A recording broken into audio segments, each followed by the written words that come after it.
Turn off the sound. Gotcha.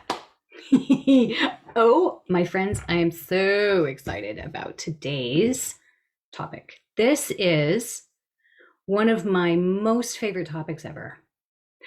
Um, as you know, or as you may not know, my name is Dr. K, the essential musician, Karen DeBella.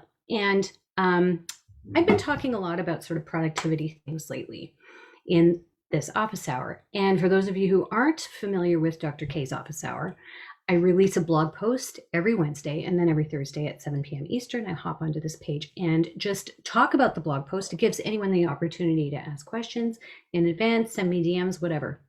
And then I'll make sure that in the live video that I address them. So I will post a link to the blog post in the comments below after, but go to theessentialmusician.ca, go to the blog, and you'll see them there. Okay, journaling and the magic of the third page. I think journaling is one of the most foundationally important habits for creative people. And here's why. We creative people, musicians, we're all creative people. So many people, you're more creative than you give yourself credit for, okay? Creative people, we have lots going on up here all the time. And what journaling allows you to do, you'll hear all the avid journalers tell you this, that it takes all of the stuff going on in your head, puts it down on paper, and then you can make sense of it or get it out of your brain so you don't have to carry it around in there. Do you ever have the thing where you're trying to nod off to sleep and you suddenly remember something and then you can't fall asleep because you're so concerned about remembering it? Sometimes an answer to that is to grab your whatever you have. Maybe you have a journal at your bedside table, you write things down, whatever. So we already know the power of writing things down. How many of you have a to-do list? It's the same idea, right? You're getting it out of your head so you don't have to carry it around in there, especially when you're learning not lots of notes. There is no room in your brain for extra information that does not need to be in there. Put it down on paper. Now, when you're doing journaling, if you are a perfectionist, musicians, looking at you, if you're a perfectionist and you're paralyzed by perfection and you're using that as an excuse to start journaling, I hope I can convince you to start. Okay, I'm as perfectionist as they come. I'm a recovering perfectionist, happily recovering perfectionist. And there are so many different ways to journal. And one of the things that really held me back before was I was always concerned about doing it right. Am I doing it right? Maybe I shouldn't do it this way. Maybe it's not working. I don't know if it's working. I don't know if I'm doing it right. Maybe is this the way, no, stop, just stop that. Okay. There is no wrong way to do the kind of journaling that I'm going to be talking about today. You can do whatever kind of journaling you want. There's a million kinds, but I'm going to be talking about a kind of journaling that is called morning pages. So a little bit of background. Here's how I stumbled upon this. It was 2001. I had just finished my doctoral requirements. All I had left was my thesis revisions, my dissertation revisions. I moved to Toronto.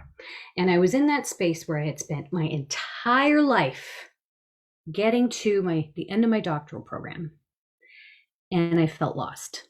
I needed something to help guide me to the next thing. I had some part-time work, it was fine, but I knew I wanted more. But I didn't know what to do. So I forget how I came upon The Artist's Way by Julia Cameron. I think it is required reading of everyone who has just finished a major life goal. I think it should be required reading for all creative people, all students who have just graduated. I need to be giving that as graduation gifts. Just thought of that. I didn't think of that before. Required reading for people who wish they were more creative. Pro tip, you are more creative than you realize. This book will help you. And I was going to show you my book, but I probably gave it away because it's that good. A book like that you can't keep. You got to give it away. The Artist's Way by Julia Cameron. In this book, there are a number of exercises, and one non-negotiable is something she calls morning pages. And here's what they are. You get up in the morning, and as soon as you possibly can, you get your pen and your paper and you go to town. And the idea behind it is you just free flow. Just let it go. Don't censor it. Now, if you're a perfectionist, this will terrify you. It will terrify you, okay? My classical musicians, it's going to scare you. So all of the objections, I can't do it in the morning. I'm too busy in the morning. I have nothing to write about. What do you mean 3 pages? How long will it take me? I don't have that kind of time. What am I going to do? Am I doing it right? I don't know if I have the right place. Just stop. The only way to do it wrong is not to do it. Okay. Now, why in the morning?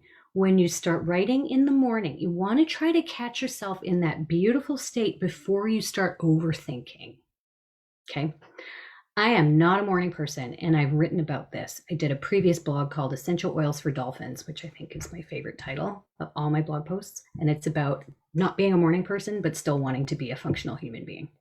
So in that, I talk about how to get up in the morning using your oils, of course. But I also talk about how, for me, the journaling habit is the one thing that gets me out of bed that I will willingly get up and do. It is that valuable. It's that valuable. And when I was department chair the first time, I wasn't journaling then. And I felt agitated and scattered. And every once in a while, when I was stuck on something, I would sit and do my pages. I knew that when I became chair again, which I am again, that I needed to build that into my morning routine. So my morning pages, that's a non-negotiable. Okay, it's a non-negotiable. Now, here's how you do it. You get yourself, it's not fancy, okay? I'm going to show you my setup. This is what I write on. And you're going to do 3 sides. This is just typical, like your university notes, right? 1, 2, 3. It's about 750 words and it takes 30 minutes. If you go fast and you don't stop, it takes 30 minutes. Sometimes it takes longer. The idea is to keep going. Do not stop. I'll show you what it looks like. Sometimes I use these things, but I find that the spine gets in the way. So I actually prefer this, and then I stick them in a binder. Here's what it looks like. Look at that. That's no joke. This is 3 months. Blah, blah, blah, blah, blah. Okay, so this started Friday, September 11th, 2020, and ended Wednesday, December 9th, 2020. That's how long this is. September to December. 3 pages. And another pro tip, get a good pen. When I first started doing this, I started using gel pens, because if you use like regular old ballpoint pens, you're going to get hand drag. You're going to get like hand fatigue from, having to push the pen along the paper. If you have a pen that glides nicely, then it makes all the difference in the world. Gel pens are great, but you're going to whip through those suckers like you won't believe, because it uses a lot of ink. Eventually, about 8 or 9 months after starting morning pages, once I started, I didn't stop until I had kids.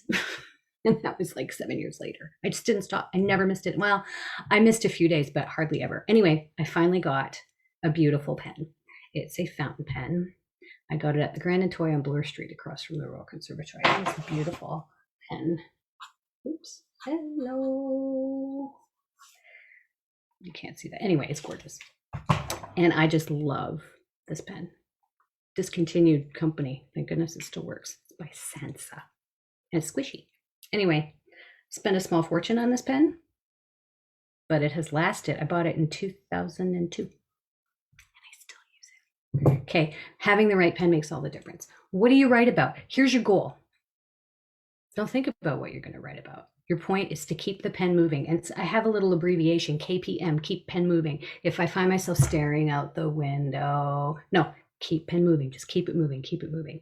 Now, what happens is when you write in the morning, what tends to happen is you think about things that are ruminating, you have to deal with. It's almost like dreaming on paper, right? You're ruminating on things, you're working through things, you'll find common threads will keep coming up, especially if you don't stop and think about it. If you just write, common threads will keep coming up that will bug you. And eventually, after a while, something will bug you enough, like you'll be so sick of writing it down that you'll do something about it. Okay, so I don't know, let's say you have a really difficult project, a really big thing, and you just don't know how to deal with it. And you just like, I don't want to start on that. And then after a while, you're just gonna be like, I'm so sick of writing about this. I'm just gonna do it. Here's how. Boom, boom, boom, boom, boom. And it's done. Okay. So sometimes what happens, here, I'll show you this. I've been doing this more. This is my current journal. This is where I put all my notes. Sometimes what happens is you'll come up with some really great ideas. And I'll leave myself notes. You can't hear me. I'll leave myself notes in the margin. See, I'm writing in the margins. Okay, sometimes I'll leave myself notes, or I'll underline something to go back to later. Now, you don't want to go back to your notes. This is where you get really liberated with this kind of writing. No one is supposed to read these. No one's supposed to read them. Not even you. Not even you. And this is the thing that makes it so freeing. If you know that you're not supposed to read them, you write differently. You stop feeling like you're obligated to explain yourself. Here's what I do. I write the date and I go. And I know that I'm not going to read them again. If I need to go back, I give myself a note in the margin, or I underline, I put it in my Full Focus Planner daily journal thingy, and it's done. Or I put it in Trello, my organizational thing. I got blog posts on all those. And then it's done. And then the fact that I have this book that I've written in from like last year, the only reason I still have this is because I just haven't shredded it yet. So at some point, I'm just going to, I have a few of these. At some point, I'm just going to take them all and I'm going to have a shred fest and I'm going to get rid of them. You do not read them. Okay. I did that a couple of times at the beginning and it felt horrible. You do not want to be going through your journal entries. So knowing that you're not going through them is really the key to getting freedom. Now, my post is called Journaling and the Magic of the Third Page. If you are, I'm going to say doing it right, but what I mean by doing it right is the only thing that you have to keep in mind, the only way to do it right, you have to just keep your pen moving. Don't stop your pen, even if you're just doing squiggly lines. I've done that a million times. Keep it going. When you get to the third page, magic happens. It's crazy. It's happened to me so many times. You get to the third page and you just go.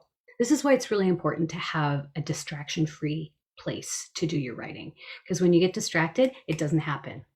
Not very often. But if you can just get in that place, the coffee's brewed and it's delicious. And, I'm doing it in the dining room these days because my daughter's always practicing in here in the morning. So I'm up in the dining room. My son knows not to talk to me until I'm done writing. Got my coffee, looking out the window, blah, blah, blah. Right. Third page. Things happen that you don't expect. The biggest one that happened to me once was all of a sudden I had forgiven someone for something that was really sticking with me for a long time. Blah, blah, blah, blah, blah. I forgive you. Oh my God, what did I just say?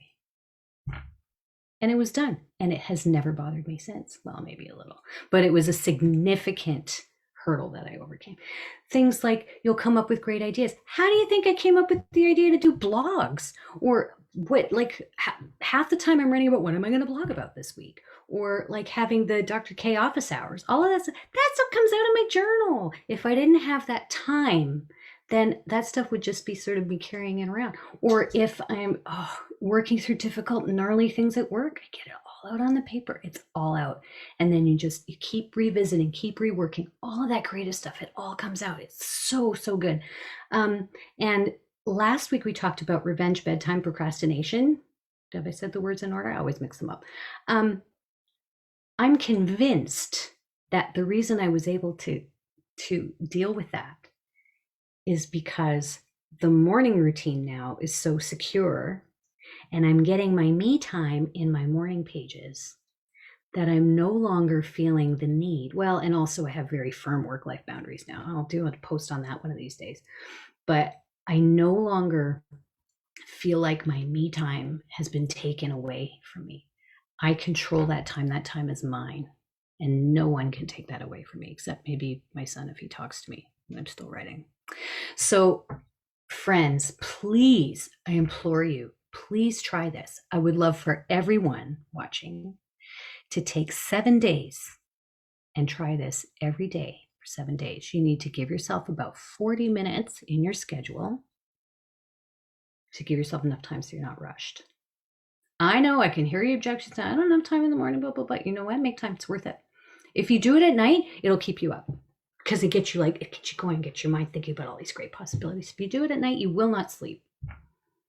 Do it in the morning.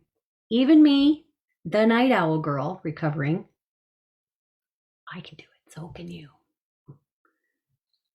Do some journaling, friends. It is so incredibly powerful. 3 pages. Keep your pen moving. Do not read them.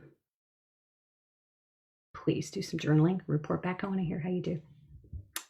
Stay well, friends. See you next week. Next week, we'll be talking about the March deals, March 2021 deals.